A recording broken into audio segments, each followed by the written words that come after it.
Subió sin alfombra roja, sudadera gris, zapatillas desgastadas, una bolsa de lona al hombro, y una calma que hizo fricción con la sofisticación del aparato en la pista. El jet privado esperaba como un animal doméstico, brillante y sin prisas. Sus ventanillas reflejaban el sol como espejos diminutos.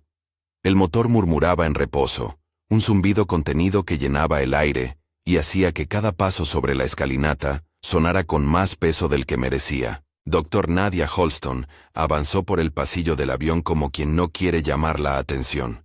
Su paso era medido, sus manos recogidas en el abrigo. No llevaba joyas ostentosas ni un uniforme que gritara posición. Detrás de sus lentes había una mirada que miraba, no que exigía miradas. Los asientos de piel, los compartimentos pulidos, el aroma tenue del ambientador corporativo. Nada la delataba como la propietaria del aparato, nada excepto quizás esa forma de ocupar el espacio sin pedir permiso ni permiso implícito. En la cabina principal, Catherine Mallory la esperaba de pie, con la postura de quien ha memorizado reglas como si fueran mandamientos.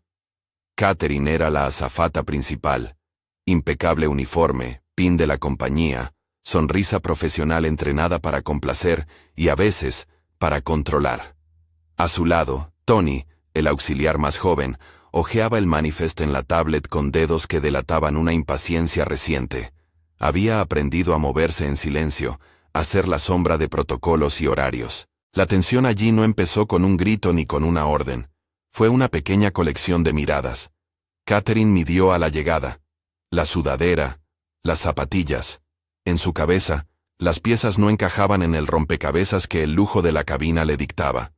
Los pasajeros de alto perfil, pensó, no andan así, no en este avión, no sin el gesto correcto, el saludo correcto, la etiqueta que actúa como un mapa y evita que alguien se pierda. Lo siento, señora, ¿puede decirme a nombre de quién está la reserva? Preguntó Catherine, voceando el lugar donde el protocolo se transforma en interrogatorio. La pregunta era una línea clara en la que ella esperaba que la pasajera tropezara. Nadia contestó con naturalidad, como quien responde a una curiosidad redundante. Nadia Holston, dijo. Doctor, Nadia Holston. La palabra doctor parecía añadirse por costumbre, como quien deja caer una piedra para comprobar la profundidad. Catherine frunció el ceño. Aquel título no cruzó la distancia suficiente para explicar la sudadera. En el gesto de Catherine se adivinaba algo más que sospecha. Una decisión ya tomada. No había intención de ser amable. Había intención de ordenar. Tony miró el intercambio y miró la tablet. En su pantalla, el manifest era una lista blanca de nombres y cargos. Al principio no vio razón para intervenir. No era su labor cuestionar. Pero la tensión subió cuando Catherine insistió en verificar la reserva con mayor rigor. Un gesto que no siempre se hacía. Un llamado a exponer. La conversación se espesaría. Las frases se afilarían. Y entonces ocurrió algo que nadie vio venir. Un vaso con vino tinto, elegante, nacido para completar la escena de un servicio impecable, se elevó desde las manos de Catherine con la intención de sermonear con una gota visible. No fue un accidente torpe, fue un movimiento deliberado, un castigo ritualizado en forma líquida. El vino describió un arco lento por el aire antes de estallar sobre la sudadera de Nadia. El líquido oscuro manchó la tela, y con ella, la compostura de la cabina. Hubo un chocar sordo en la atmósfera, un leve eco del contacto del vino sobre la tela, el suspiro involuntario de quien cree que los códigos se han roto. La copa, aún en mano de Catherine, tembló un instante como si la gravedad hubiese decidido presenciarlo todo con interés. El ruido del motor pareció alejarse.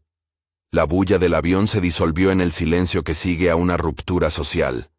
Miradas que se fijan, bocas que se cierran, teléfonos que no se sacan por cortesía o por miedo. El ambiente se volvió más pequeño.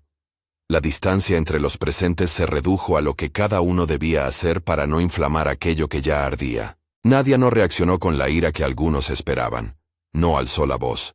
No se lanzó a la confrontación. Se inclinó un poco hacia adelante, como quien mira la mancha recién formada, no para lamentarla sino para analizar su forma. La sangre del vino brillaba contra la tela gris. Su borde era irregular, como la ley de los prejuicios. Manchaba y señalaba. Definía una diferencia que nadie había pedido. Tony, que observaba con la mezcla de pavor y lealtad de quien trabaja para que todo salga perfecto, fue el primero que habló. Lo hizo con voz baja, cargada de la urgencia práctica de quien sabe que un incidente así puede descarrilar todo. «Señora, déjeme comprobar el manifest», murmuró, más a Catherine que a Nadia, como si con ese gesto pudiera devolver la escena a su cauce inicial. El joven tocó la pantalla, buscó, actualizó. Las letras aparecieron, y con ellas, un nombre que cambió la atmósfera: Nadia Holston. Una nota al lado del nombre parecía una rareza, una etiqueta que no correspondía al modo en el que la mayoría figura en los registros. Propietaria del avión, indicaba la línea, o algo que enunciaba un estatus que Catherine no había registrado cuando decidió que la apariencia dictaba la autoridad. El silencio se rompió en forma de sorpresa contenida. Algunas personas en la cabina desviaron la mirada hacia la puerta por miedo a que el mundo exterior se enterara. Otros miraron a Catherine con preguntas que no podían decirse. La humillación inicial, que debía ser un golpe de poder, se convirtió, en menos tiempo del que se tarda en tragar saliva, en una inversión de fuerzas. La persona que había sido tratada como si fuese intrusa era la dueña del aparato, la mujer cuyo apellido figuraba en papeles que sostenían la empresa. Catherine retrocedió un paso, como si el suelo en el que se sostenía hubiese cambiado de solidez. Su rostro mostró varios elementos a la vez: sorpresa, vergüenza, construcción apresurada de excusas. Nadie en la cabina se permitía hablar alto. La escena pasó de lo inmediato a lo institucional, en un silencio que hablaba por sí mismo. Si esta historia te ha hecho recordar alguna vez que te han juzgado por cómo ibas vestido, coméntalo abajo. Es posible que hayas estado en esta misma silla mental. El capitán Rob Templeton, que se mantenía en la cabina de mando con la formalidad de alguien acostumbrado a tomar decisiones en instantes de emergencia, apareció en el umbral. Su presencia era la de una autoridad distinta, no la que se impone por protocolo de imagen, sino la que se impone por responsabilidad. Rob había escuchado fragmentos, había visto la mancha del vino contra la tela, había detectado la tensión como un indicador de algo más profundo. «Necesito que se calmen todos», dijo con voz grave pero sin aspavientos. «Nadia, ¿está usted bien? Podemos detener el servicio y limpiar, o si prefiere, podemos aterrizar para gestionar esto con mayor calma cuando lleguemos». Nadia miró al capitán con la misma serenidad medida. Su voz fue firme, sin apelar a su condición económica ni a la jerarquía del avión. «Estoy bien, capitán Templeton. No quiero que esto retrase a nadie», contestó. «Pero sí quiero que la compañía entienda que esto no puede quedar así». Hubo un momento en que la cabina contuvo la respiración. Nadie esperaba que la dueña del avión pidiera, no un castigo, sino una reparación que corregiría la raíz del problema. Nadia no buscaba humillar a Catherine, ni convertir el incidente en espectáculo viral. Su pedido fue técnico y moral a la vez: una revisión de políticas, un programa de reentrenamiento, una oferta de conciliación personal. Pidió por reconocimiento institucional, no por escarnio público. En la sala de control del jet, donde la luz es más fría y los mapas parecen decidir destinos por impulso, el trato cambió de tono. El capitán, con la responsabilidad del aparato y la seguridad de quienes viajaban, actuó con pragmatismo. Catherine fue apartada de sus tareas siempre con el mismo protocolo: protección de pasajeros, previsión de complicaciones. Nadie la arrastró en público, nadie la desnudó ante las cámaras. Le pidieron que se sentara en el asiento trasero hasta que se aclararan los hechos. Tony permaneció cerca de Nadia. Sus manos todavía temblaban levemente por la carga emocional del episodio, pero su mirada portaba ahora una comprensión distinta. Había visto el efecto del sesgo, y había visto la respuesta que lo corregía. Era una lección que en su sencillez podría transformar actitudes. Cuando el avión aterrizó, la cuestión se transformó en una reunión formal. No era un tribunal, pero sí una institución que debía responder. Nadia pidió hablar con los ejecutivos de Meridian Lux, la compañía que gestionaba las operaciones del jet, y con el capitán. Quería que la compañía escuchara, que la conversación no fuera el rumor de una anécdota sino un acto de responsabilidad. En la sala de juntas, los ejecutivos aparecieron con rostros que intentaban equilibrar sorpresa y sobriedad. Algunos parecían genuinamente consternados. Otros evaluaban el efecto en la imagen corporativa. Había una tensión clásica entre lo inmediato y lo estratégico. Por un lado, reparar el daño personal. Por otro, actuar con celeridad institucional para que no se repitiera. Nadia habló con claridad. No pidió que Catherine fuera destituida ni humillada. No buscó que su nombre se pronunciara en prensa con la estridencia de la venganza. Pidió medidas que tocaran la raíz. La implementación de políticas contra el sesgo implícito. Formación obligatoria para todo el personal de servicio. Procedimientos internos que garantizaran que la dignidad no dependiera de la apariencia. Solicitó un plan de reentrenamiento para la tripulación en el cual Catherine, si demostraba apertura y cambio, pudiera participar como forma de redención profesional. Su propuesta fue una combinación de firmeza y misericordia, que dejó claro que la responsabilidad debía ser tanto individual como organizativa. Los ejecutivos, que aún se recuperaban del impacto de la noticia, tomaron nota. La palabra suspensión fue pronunciada como parte del proceso. Una medida temporal, no un veredicto eterno. Catherine fue informada de que debía apartarse del servicio en vuelos hasta que se completaran las investigaciones internas y el reentrenamiento. Se le ofreció simultáneamente un programa de formación que no era una humillación formal, sino una oportunidad de aprender y rehacer conductas. Catherine se quedó sola por un momento con su réplica interior. Había pasado de la soberbia a la confusión en cuestión de minutos. Su disculpa cuando llegó no fue un latigazo de orgullo. Fue un hilo fino que se ofreció con dificultad.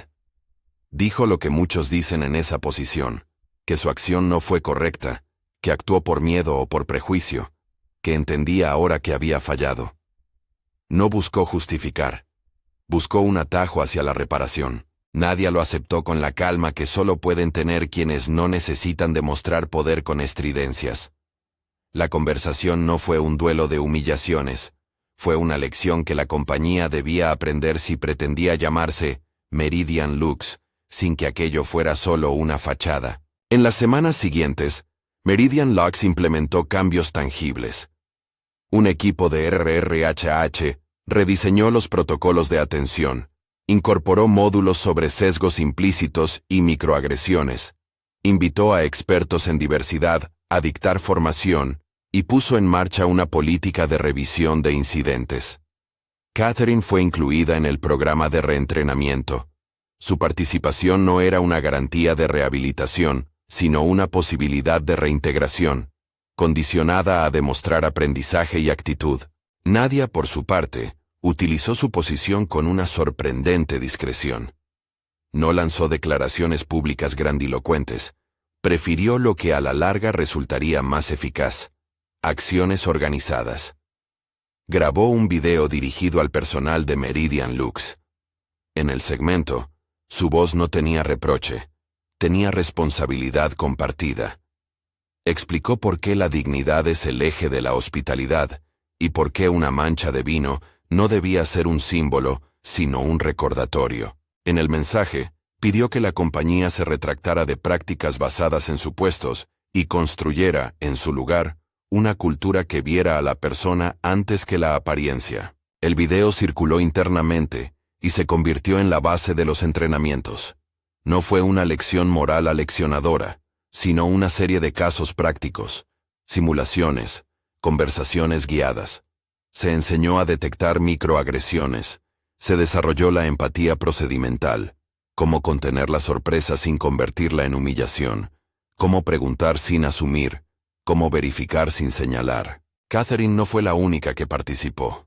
Todo el equipo pasó por sesiones donde se recreaban escenas que, antes, se habrían resuelto con resignación o con silencio. Se practicó el lenguaje que evita la humillación pública, frases que desactivan, preguntas que informan sin exponer, gestos que protegen la dignidad. Tony, que había vivido en carne propia el choque de la escena, fue uno de los facilitadores naturales. Su compromiso era una muestra de que la cultura cambiaba desde dentro. La historia, sin embargo, no terminó en reuniones ni en videos. Lo que realmente la validó fue una pequeña escena cotidiana que ocurrió semanas después en otro despegue, en una ciudad diferente. Una mujer entró al jet con sudadera y zapatillas. Al verla, la tripulación no la midió por la costura de su ropa, sino por su nombre en la lista. Le ofrecieron el mismo saludo, el mismo cuidado, la misma discreción. No hubo miradas que pretendieran averiguarla.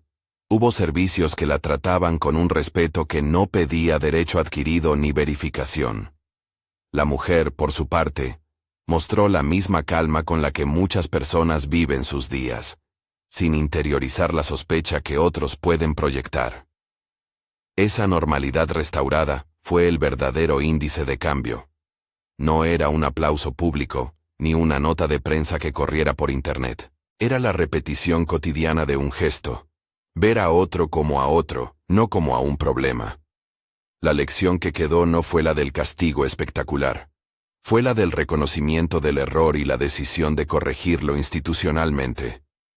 Nadie celebró la caída de una persona. Se celebró, en cambio, la posibilidad de aprender. Catherine, en privado, trabajó para recomponer su actitud. Asistió a sesiones de reflexión, a prácticas de empatía, a conversaciones incómodas sobre su propia historia y sus miedos.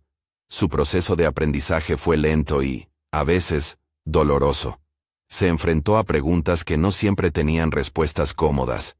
¿Por qué supuse que alguien vestido así no pertenecía aquí? ¿Qué me genera esa sensación de amenaza? ¿Cómo actúo cuando la sorpresa me empuja a la humillación? La compañía también se enfrentó a sus propios límites. Implementar políticas no es magia. Requiere vigilancia, evaluación y reajuste. El reentrenamiento no fue una fórmula mágica que borró el prejuicio de un día para otro. Pero fue un paso visible. Un plan con plazos, responsables y metas. Se midieron indicadores, que la narrativa no convierte en datos públicos, y se hicieron ajustes cuando los evaluadores lo detectaron. En la comunidad de empleados hubo debates. Algunos defendieron que Nadia había sido demasiado benévola al no pedir sanciones más severas. Otros apreciaron la orientación hacia la formación. El punto de convergencia fue que la empresa, ante la evidencia, decidió actuar. La humildad de Nadia, ausente en muchas historias de poder, marcó la diferencia. No para exculpar, sino para construir. No lo hizo desde la exhibición de su riqueza, sino desde la insistencia en que la dignidad no tiene precio. La escena final que cierra este ciclo no es de tribunales ni de titulares que se multiplican. Es un vuelo cualquiera donde una chica con prendas sencillas abre la puerta del avión y recibe un trato que no la reduce. Tony la saluda por su nombre. Catherine, tras su formación, ofrece asistencia con la calma de quien ha aprendido a mirar sin prejuzgar. Nadia observa desde su asiento, no para verificar que le rindan pleitesía, sino para confirmar que la cultura que impulsó empieza a existir en actos mínimos. La verdadera autoridad, en esta historia, se ejerce sin alzar la voz. Es la que corrige prácticas con políticas y educación, la que sostiene la posibilidad de redención a través del aprendizaje. No se trata de la cifra en un balance ni del brillo de un jet en la pista. Se trata de reconocer a la persona antes de catalogarla por la ropa que lleva puesta. Se trata de ver la dignidad como el punto de partida de cualquier servicio. Al cerrar la puerta del avión, mientras el motor retomaba su rumor habitual, el brillo del vino ya era solo un recuerdo. Lo que perduró fue la decisión de transformar un gesto humillante en un llamado a la responsabilidad colectiva. Las consecuencias fueron prácticas: una suspensión temporal, un reentrenamiento con seguimiento, un video institucional y un cambio de políticas. Pero lo que realmente transformó fue la manera en que, después de ese episodio, la compañía comenzó a preguntar más y a asumir menos. La historia de esa copa de vino suspendida en el aire, y de la mujer que no respondió con escarnio, sino con exigencia, funciona como espejo. Nos obliga a preguntarnos cómo actuamos cuando la sorpresa nos empuja a juzgar, si preferimos la comodidad de una regla implícita o la responsabilidad incómoda de tratar con humanidad. No es una fábula que pide héroes. Es una invitación a revisar la rutina de mirar al otro como problema, antes que como persona.